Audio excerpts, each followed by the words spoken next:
board like midget size today? Yeah, it is. It's like they knew I was coming. All right. What? Self-aware. I do realize I'm not a giant. All right, so you started out with your derivative. Can you tell me what your derivative was?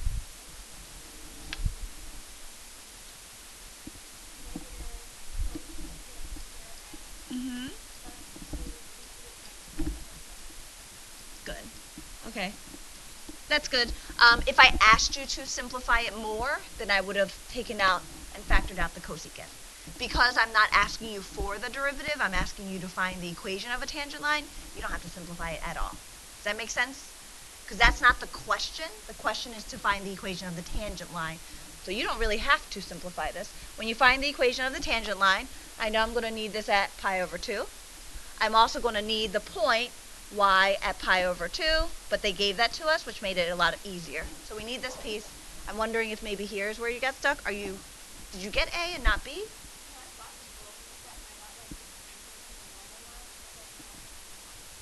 We're weird? Okay, let's see. All right, so negative cosecant. So let's do that over here, because we're going to find the cosecant of pi over 2, and then we're going to also find the cotangent of pi over 2. Those are the things we need, correct? All right, so pi over 2 is up here. Cosecant is the same as 1 over the sine of pi over 2. Sine would be the y value, so that's 1. We're good there? All right, cotangent of pi over 2, that would be cosine over sine. So the cosine value at pi over 2 is 0. The sine value is, does that make sense so far? Okay, so this is going to be an interesting one, I think. So negative cosecant of x, which is 1, and then square it. The square comes first, then the negative, plus 2 cosecant cotangent. So I get that the derivative is negative 1, not positive 1. Okay, and then this would be my tangent line, y minus 2 is equal to negative x minus pi over 2. And then my normal line would be y minus 2 equals positive x minus pi over 2. And then the book may have written in a different form, but I would accept those. Okay, yeah. Your book might have done them in a different form. They might have moved the 2 over, or they might have solved for y, so it doesn't have parentheses at all. They are not consistent in how they write their equations. Okay? All right, good there? Yep. Tiffany? B, trying to find the horizontal tangent. So I'm going to take this guy. And what do I do to find horizontal tangents? Set it to 0. Okay. All right, set that equal to 0. So this is why factoring is really important. So once you start doing your horizontal tangents and sine charts, you actually have to factor it completely to be able to get correct answers. So here I'm going to take out my cosecant of x. I have negative cosecant of x left, plus 2 cotangent of x equals 0. I would solve cosecant of x equals 0. That would be my first part. Then I'd have to solve this ugly thing.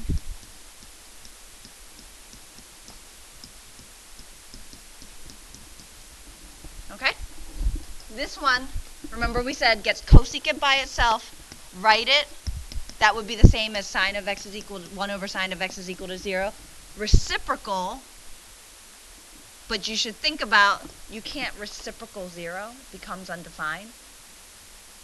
Reciprocal, flip a fraction. Flip a fraction. Okay, good. All right. This guy, I'd have to use functions that make a little more sense to me.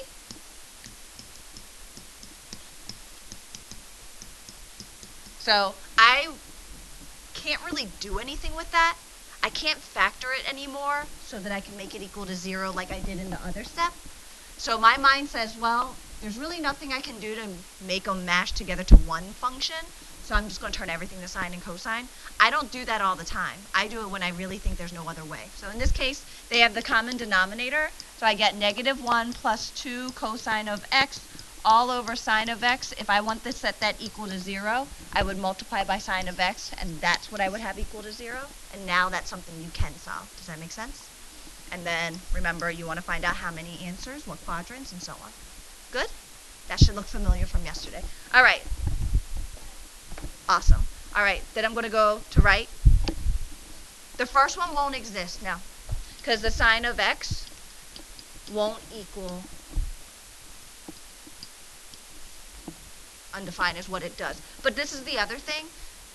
If you know that sine and cosine have a range from -1 to 1, it helps to remember that cosecant and cosecant and secant can't use -1 to 1. Those values actually don't work. So if I want to solve where cosecant of x equals 1/2, which you guys did something similar in the problems yesterday, that can't happen because that would mean sine has to equal 2. That make sense? Okay. Yes. Are we still on this, or are we back in the book, or are we on the worksheet? We're in the book? Okay. I probably won't do both of them. If they're close together, a lot of times they're similar. 46 and 47, you said? All right.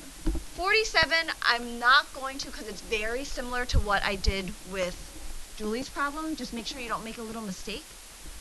If you want me to look at your work later, I can do that. But the problem, it's really no different. So Julie said her answer didn't match the book. It's because you have to play around and simplify some more. Do you notice how none of these answers have parentheses? Then you have to distribute and get rid of your parentheses. I think so, because I feel like you know your derivatives well enough, and this one doesn't have any other product or quotient in there. I would assume yes, that's probably all it is. Okay? And you do need to be able to do that. You need to be able to change your answer, give it a makeover. I heard a kid say that. It was the best thing I ever heard. It makes so much sense. When you give yourself a makeover, you're still the same person. You look different. Okay? When you simplify mathematics, it's the same thing. It just looks different. So I need you guys to understand that. One of these answers probably is one of the same as what you have, but you got to give it a makeover till it looks the same. Okay? All right. So do you think that's all it is for 39 also? Oh, 46. I don't know why I said 39. Yeah, same thing. It's the same concept, okay? Play around with it. If you really feel like it didn't work out, you can ask again tomorrow, okay? You gotta remember that you gotta ask again tomorrow, though. All right. Then I said homework questions from the worksheet. And then I know, Ty, I put you on hold for a second, so what was your question? Number 45. Can you help me out and give me the function? Actually, I have it here.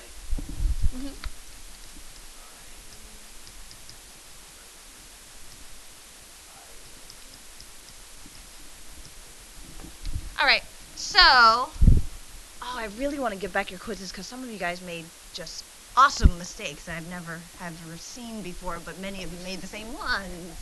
All right, so I think your confusion is this. They're not the same thing. And that's why we never write our squares out here unless we want only this to be squared. So here's what it actually says. That's what it says. It doesn't say sine is squared, it says square the inside part. So I rewrote it in the key because I thought you might have a little trouble with that. So what I did was I said, okay, because there's no plus here, I can square the pi, and yes, I can square the x, and that's actually the same thing. Whereas the right side would have been sine of pi x, whole thing squared, not the same. Good? Does that clarify? I want to make one major point. It's going to be something that'll help you. It's one of those things where if you don't do it, you'll probably keep getting things wrong. You saw on the homework. That's why one of these I did not put up on the key because I figured I would just go over it. I never leave my problems that way. Can someone tell me a way to rewrite this function so it still has parentheses? Give it a makeover, right? Parentheses around secant x. So the reason I say that, before I even did anything, if I asked you what's the inside for the blue 4 secant squared of x, your eyes don't really see an inside. Because there's really no parentheses. That tends to be what you guys look for first. And it's not there. So what I usually get, most people will say that x is the inside, and it's actually not. So when you rewrite your powers, you should rewrite them this way. Any of your trig powers, because we hide them here, we put them in the middle, it's confusing. It will trick you up, it will mess you up. You want to rewrite it, because now if I ask you, what's the inside, it's very easy to see it. You can physically see that it's on the inside right here. Does that make sense? Okay? So those kinds, your F would have been, the outside would have been this guy, and your G would have been secant of x. All right? Any questions left from that? All right. I'm doing some random trig, and this is really the reason why. You will never get tested on trig by itself. They will never ask you by yourself to just solve a trig equation. Everything will come with calculus. So they're not going to say, oh, here's a trig equation, we just want you to solve it, let me see you do it. It will 100% be, here's a function, find the horizontal tangents, or find where the slope is equal to 5. And why that is going to trip you up? Because that becomes a trig equation. So that's kind of why I did those 6, to show you the different types, get your mind back to that trig equation time that you were really awesome at doing really difficult ones. We don't do ones that difficult. I do want to talk about that number 7 I gave you. Oh, let's go back once, because your quizzes were just a disaster. So, number 1, you were supposed to memorize the 6 of them, and some of you don't have them memorized. Someone help me explain ways to help memorize them. Some of you just plain old have them memorized, some of you don't. Joseph, give me one thing that might be helpful. What do you mean by right? Because I won't ask them this way.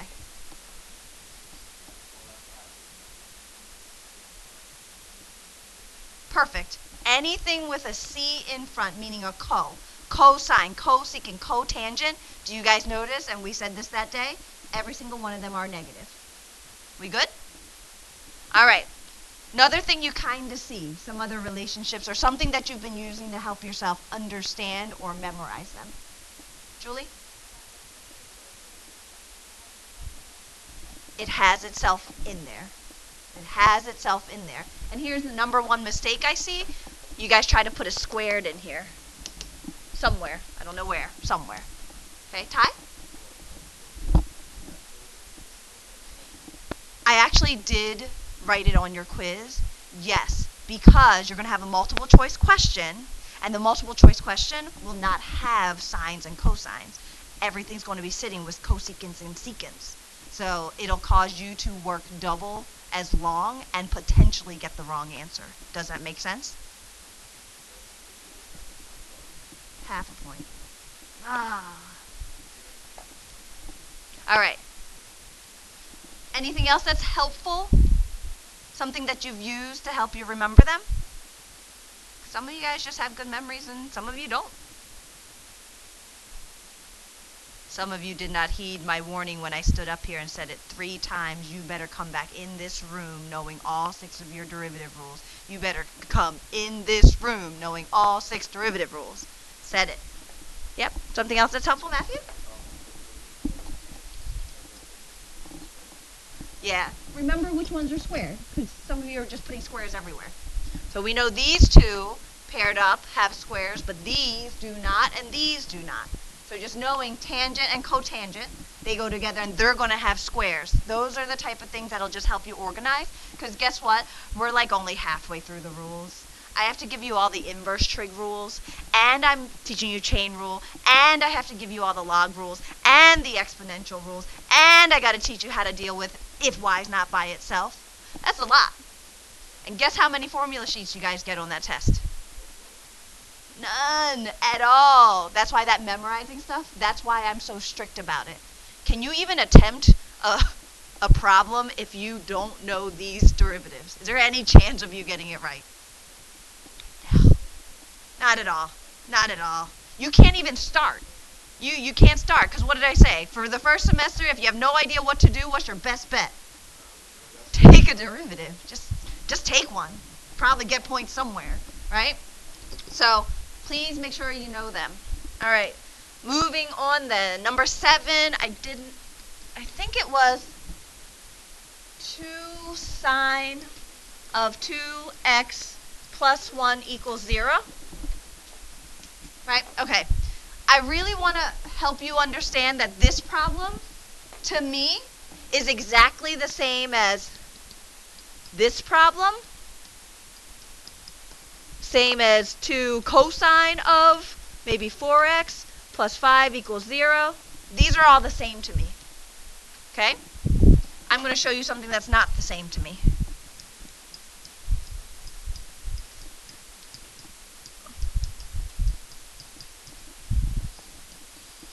That's not the same. I'll show you another one that to me is still the same.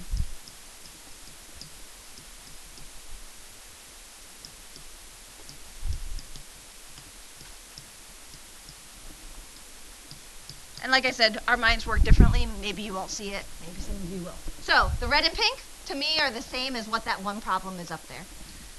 The blue one at the bottom, to me, is different. Very, very different. Does anyone see maybe what I see? We can't guarantee that. That's okay. If you see something, tell me. It might not be the exact thing I see, but it'll help us get started. Isaac, you were saying something. I don't know what you said. What did you think? No, it could be a completely correct statement, just maybe not the same one as me.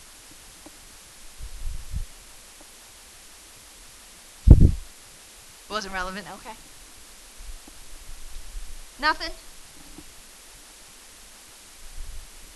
Right, what do you think? What was that again? Where? In the blue one? What's it missing? It doesn't have the 2. That's actually the same thing I was seeing. So, take a look again. Let's do it in green. The inside is 2x, the inside is 2x, the inside is 3x, the inside is 4x. This one, the inside is 2x mixed with a singular x. So if you were seeing that, that's the same thing I was seeing. There's a mix. Okay? I'm telling you now, if trig equations are mixed, you have to use the trig rule to get rid of the 2 inside. That's pretty much almost 100% always true. If there is one of them has a 2x, one of them doesn't have a 2x, you're going to have to get rid of the 2. If everybody has a 2x, you can keep the 2x. It'll be completely fine. Okay? Does everyone see what I see now? We're kind of on the same page? All right. I have no idea what time class ends. I'm a little bit concerned. I'm just saying. So, I probably did. I'm pretty sure I'm supposed to be the one telling you guys what time class is over. We'll see. All right, so this guy. Let me think about this. We started at 50, right? We started at 45? Oh, no. Oh, right. We'll come back to this guy, just in case. We'll do it at the end, in case I don't have time. All right.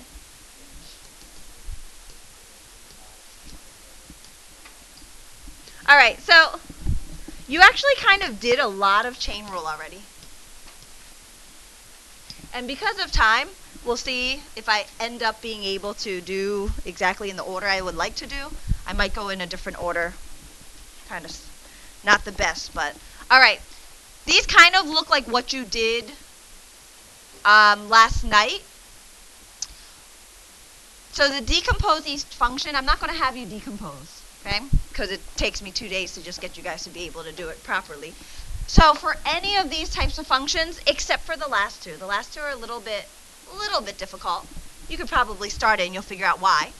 But for each of these functions, do you understand they're similar to what we did yesterday? There's an outside and an inside. And if you guys can figure out which one's the outside and which was the inside every single time, that's going to be the major piece of today's lesson. So your outside function, let me clean this up a little bit. You have to rewrite it. Beautiful. Now that I rewrote it, my f function is the outside. My inside function is g. You'll notice if the function name sometimes is f, I try not to use f again. You'll see that in the homework. I changed it to g or h. Okay.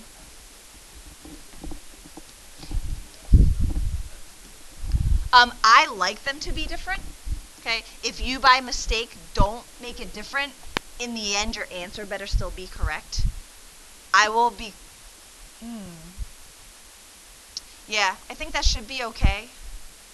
I think because of the way the AP writes out. No, maybe I'm lying. They're kind of really weird specific about stuff. I'm going to take it back. If there's an F, then write HG. Use different letters. It doesn't matter. I'm showing it to you in a way that it won't matter. I don't care what letter you use. Just don't use the same letter that's there. So we have H prime is equal to 1/2, parentheses, -1/2. We have G prime equals 2. So that's what you did yesterday. That was pretty easy, right? Figuring out outside, inside, take the derivatives. Good, right? Because now we're going to actually use the chain rule. I'm going to have you practice the chain rule tonight one way, and then probably tomorrow I'm going to give the official notes that you have, because you do have to understand all the weird notation. But for tonight, you're going to do your homework, and you're going to be able to use this method. So here's the method. You're going to find the derivative. And I guess we can do it with this one. I'm going to try to make this bigger so I have a little more space. Actually, yeah, I'm going to do that, and then I'm going to come over here. So here's how you find the derivative. You take the outside's derivative. You see how we kept keeping that space right there? And it was completely empty? It's not going to be empty anymore. You're going to put the inside function in there. And then you're going to multiply it by the derivative of the G function. So I'll show you visually, because some of you guys that's going to be difficult. You're going to start here. You're going to take this, and you're going to put G into it. Okay? Right there. That's all you're going to do. And then after that, you're going to multiply by G prime. That's why we're doing it in this order. If you follow this order, you can always do this, essentially, every time you do a chain rule.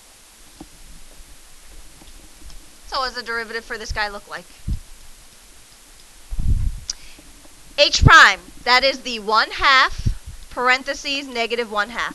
That's just the H prime part. That's the derivative of the outside. You're going to hear me say that all the time, derivative of the outside. Remember that inside function? The inside function was called G. You're going to put G back in here.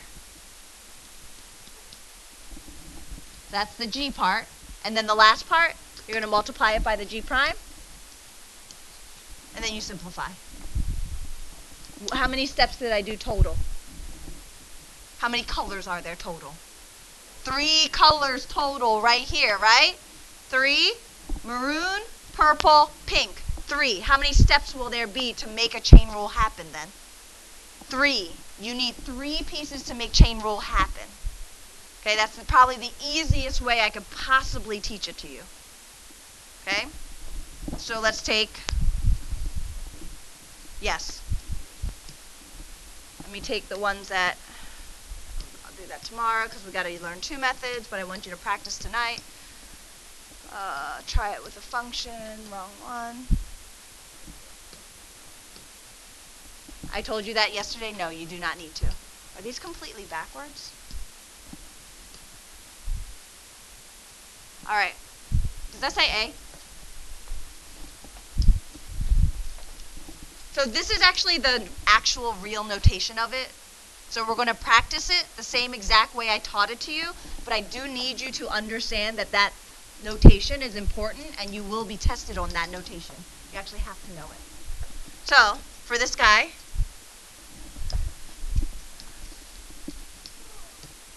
do you need the chain rule for the whole entire derivative? Do you need the chain rule for the whole entire derivative? Everything is part of the chain rule.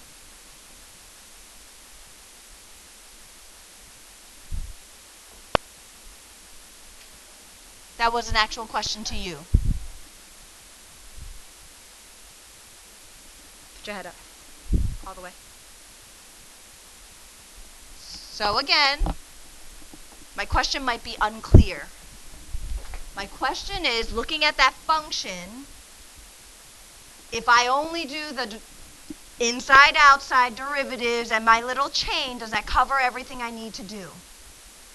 No. You're not forgetting about your other rules. What else is there that is not part of the chain? That 10 is just sitting there. So what rule are you using there? You take the derivative of the two pieces and just put a plus in between them. You're not forgetting that you have other rules. Why do I say that? Because easily I could have done this. I put an X in front. What rules do I have to use now if there was an X in front? A product and what else? The chain, considering that's the section we're in, and we got one little piece at the end, right? So you're not doing just chain rule all by itself all the time. Do you understand that?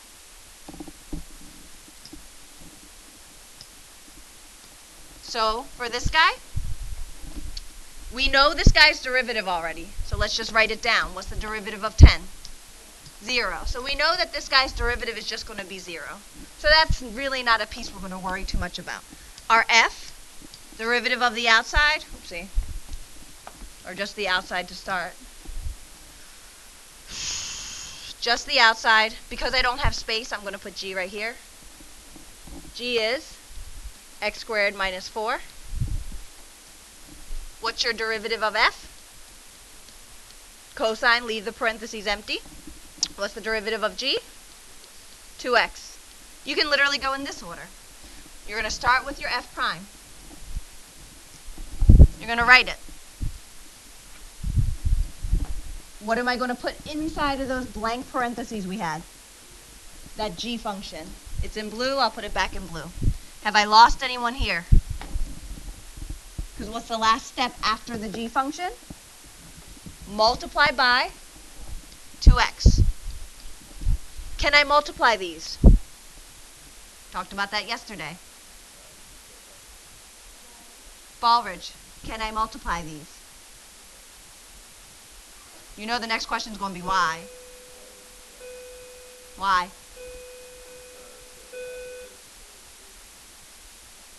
Clearer. What's the whole thing first? The cosine. It belongs to cosine. I'm changing your homework because I'm a little concerned. I would like you to take your worksheet that you did, and you already set these up. Take the derivatives. So they're already set up for you, right? From yesterday? So it makes it a little bit easier. You have the setup. All I want you to do is take the derivatives. I'll do the actual lesson for chain rule tomorrow. Is anyone unclear about what the homework is? So now you're essentially doing everything. Do your f, your g, take the derivatives, and then use it to find the derivative of the actual function. Okay?